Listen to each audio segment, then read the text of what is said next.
Hello বন্ধুরা, welcome back to my YouTube channel. আরও একটা নতুন ভিডিও নিয়ে চলে আসলাম। তো আমি কালকে কিন্তু একটা ভিডিওতে আপনাদের বলেছিলাম যে আজকে সকাল 11টার সময় দেব অভিনীত সৃজিত মুখার্জির ছবি টেক্কার কিছু একটা ক্যারেক্টার পোস্টার আসতে চলেছে, এবং আমি কিন্তু এটাও বলেছিলাম যে দেবের হয়তো ক্যারেক্টার পোস্টার আসবে, কিন্তু না, দেবের ক্যারেক্টার পোস্টার আসেনি। রুক্মিণী মৈত্রর ক্যারেক্টার পোস্টার তারা আজকে অফিসিয়াল রিলিজ করেছে, এবং এটা হচ্ছে তাদের এই টেক্কা সিনেমার প্রথম ক্যারেক্টার পোস্টার যেটা তারা রিলিজ করেছে।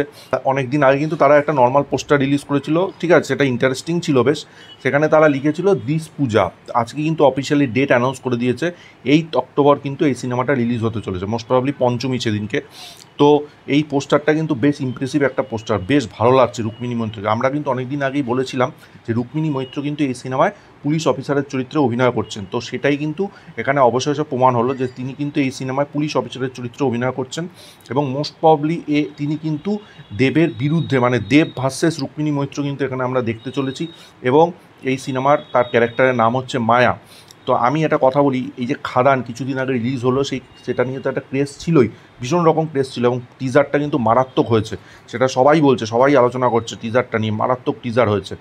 এবং তারপরে যে টেক্কার অ্যানাউন্সমেন্টটা, সেটা কিন্তু আরও লেভেলটা, এক্সাইটমেন্ট লেভেলটা বাড়িয়ে দিল। কারণ খাদান আস্তে আস্তে দেরি আছে, ক্রিসমাসে খাদান আসবে, কিন্তু টেক্কা কিন্তু এই পুজোতেই আসছে, বেশি দিন আর টাইম নেই। ঠিক আছে, সেপ্টেম্বর মাসটাই টাইম আছে, এই টোটাল সেপ্টেম্বর মাস ধরেই তারা কিন্তু প্রমোশন করবে।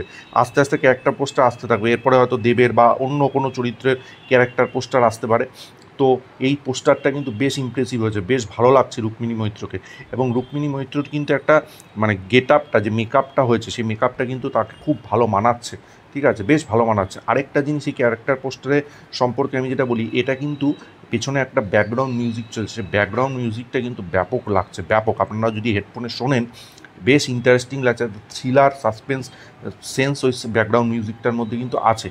এবং যেহেতু দেবের প্রোডাকশন হাউসের সিনেমা, ঠিক আছে, তো দেব কিন্তু সেটাকে ব্যাপকভাবে করবে। এবং সৃজিত মুখার্জির সিনেমা, তো সৃজিত মুখার্জি ব্যাপারটাকে যতটা মানে পারফেক্টভাবে করার, সেটাই তিনি চেষ্টা করেন। এর আগের সিনেমাগুলো থেকেও সেটা প্রমাণ হয়, যেরকম দশম অবতার, তিনি কিন্তু সেখানে ব্যাপক কাজ করেছিলেন। এই সিনেমাটাও ঠিক। তো দেব এবং সৃজিত মুখার্জির জুটির এই সিনেমাটার অপেক্ষা সবাই করছে, আমিও করছি। ফাইনালি একটা ক্যারেক্টার পোস্টার আসলো, যেটা কিন্তু বেশ ইমপ্রেসিভ, আমার ব্যাপক লেগেছে। আপনাদের এই ক্যারেক্টার পোস্টারটা কেমন লেগেছে অবশ্যই কমেন্ট বক্সে জানাবেন। ভিডিওটা ভালো লাগলে লাইক করুন, শেয়ার করুন, চ্যানেলটা অবশ্যই সাবস্ক্রাইব করুন, পাশে থাকা বেল আইকনটা ক্লিক করুন পরবর্তী নতুন কোনো আপডেটসের জন্য। ততক্ষণের জন্য গুড বাই বন্ধুরা।